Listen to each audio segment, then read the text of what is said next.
Well, looks like we're going to be getting a few more goats. Huh?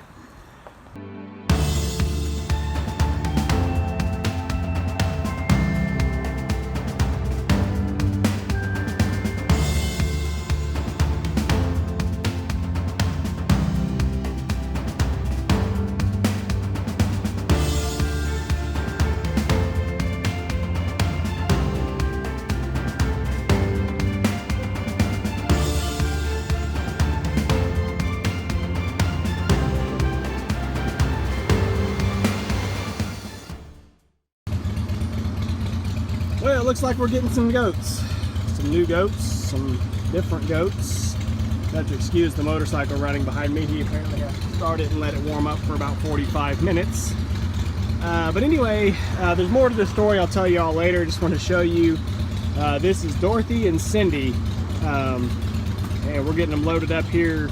The lady that we're getting them from is actually gifting them to us. And like I said, I'll explain to you a little later.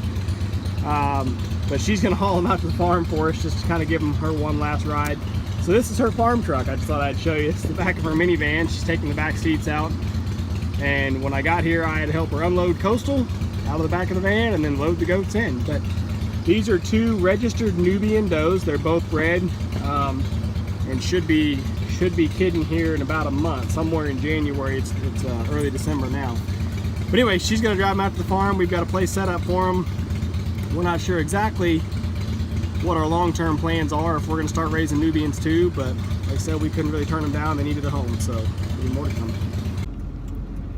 So I was just sitting here on the side of the road waiting to lead this lady into our place, just because she's running behind a little bit, obviously, with the goats, but she asked me just to park and wait rather than try to read off instructions and then have her try to remember them. So I'm fine with that. But anyway, I was going to tell you guys the rest of the story. So basically what happened, I'll link the video here. I did a bee removal for this lady maybe, I don't know, 6 months ago. And that's when I first met her and then learned about her having these goats, which they were Nubians, so it's not really our thing. But through, you know, whatever unfortunate event, she's hard up for money, has health issues. I get it, I don't know.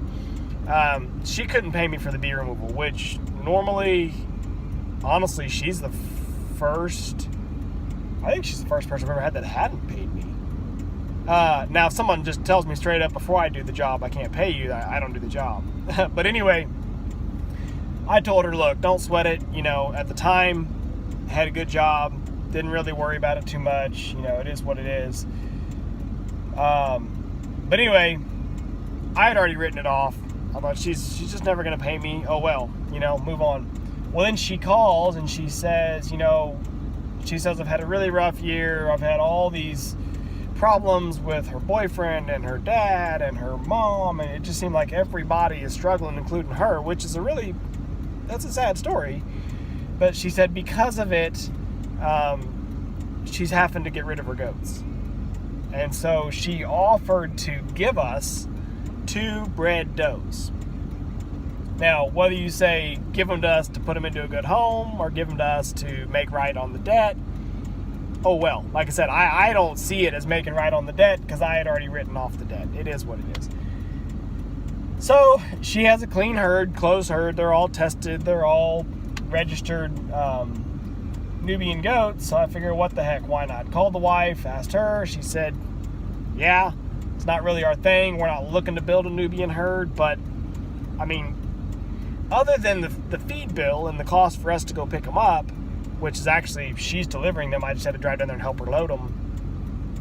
You know, they're actually pretty cheap to keep around. You know, your average feed bill on a goat is like $100 a year, maybe. I don't know that ours are even that high, which of course ours are smaller. I got that number, $100 a year, off of I think it was University of Michigan's website. Somewhere I found a paper basically that broke it down, and it said the average cost of a milking doe for a Nubian was like $100 or $110 a year, the feed and vet cost. I think that figured in actually the labor cost too, like $10 an hour for some labor cost. Doesn't matter. So I figure, what the heck, let's take them. They're bred does. They're due in about a month. So on top of getting the does themselves, we're going to be expecting kids from them, and then of course the milk revenue, which, if assuming we can sell the milk. So we figure, what the heck, you know, I don't really like the idea of taking them and then selling them. It's not what I want to do. It may end up being what we do. I think that's her coming. Okay, I gotta go. I'll tell you more later. All right, so we just got the girls set up here at home. This is Cindy. No, Dorothy. Dory. Almost solid black, except for just a little bitty dot of white on her forehead. And then that is Cindy in the back that's got the white legs and some brown on her belly. But we just got them set up. The prior owner had them on, her only ration that she gives them is Chaffee, which is the fermented alfalfa. We don't do any Chaffee, we do pellets. So we'll have to kind of wean them over, which I went ahead and set them up with pellets in here. They ran straight in here, went right to the trough and went to eating them. So obviously they'll be happy to eat pellets, but we're going to use up, she had a little half bag of Chaffee she gave us too, so we'll use that up just to kind of help with their digestive system get used to the transition. Yeah, I'm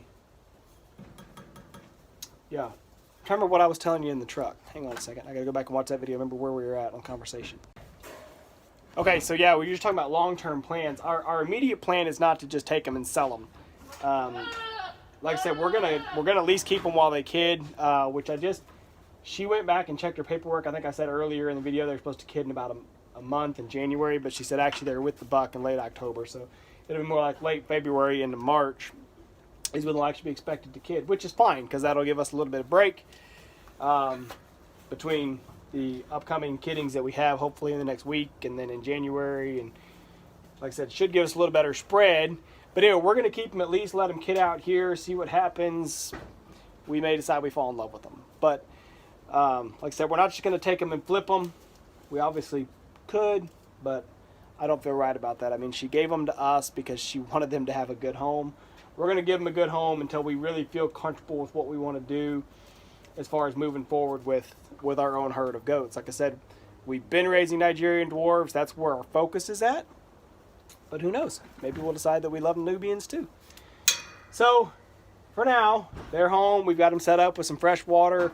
She gave them a B vitamin shot just to help with the stress, which is fine. They seem quite comfortable. No one seems stressed out at all to me.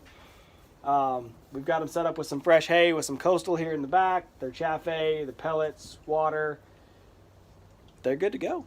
So anyway, just want to introduce you to the new girls, Cindy and Dory. And we'll be sure to update you as we go on how things go with this new little venture.